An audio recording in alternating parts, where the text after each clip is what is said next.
It's round one of Yankees versus Red Sox on the 100th anniversary of Fenway Park. I'll preview the three games and tell you what to look for in the series.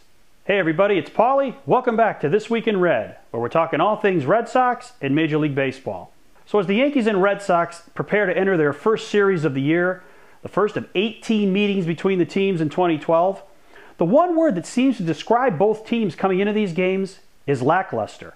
The Red Sox will come in with a record of 4-8 entering the series, and the Yankees will be either 7-6 or 6-7, depending on the result of the final game of their four-game series against the Minnesota Twins. Now, the Red Sox problems have been well documented. We've gone over them ad nauseum here in April. Their bullpen's a mess. When they pitch, they don't hit. When they hit, they don't pitch. They haven't had any consistency so far.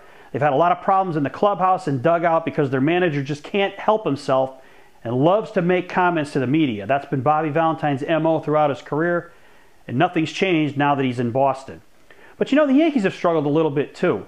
Their pitching hasn't been everything that they thought it would be. Hiroki Kuroda and Phil Hughes have struggled. Neither of those guys will pitch in this series. It's going to be Nova, Garcia, and Sabathia for the Yankees, Buchholz, Dubront, and probably John Lester in that third game Sunday night, as they'll skip Daniel Bard, which I think is a wise move. I mean, he walked 7 Tampa Bay Rays in his last start. And if you're a starting pitcher in baseball, you cannot have 7 walks in a ball game that you start. I don't care if only one of them crossed the plate as a result of those walks.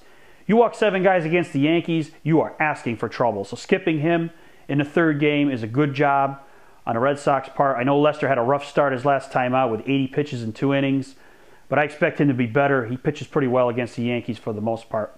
And you know, the Yankee lineup has struggled a little bit. A-Rod and Mark Teixeira have not fully hit their stride yet. Canoa's coming around. Jeter's been hot.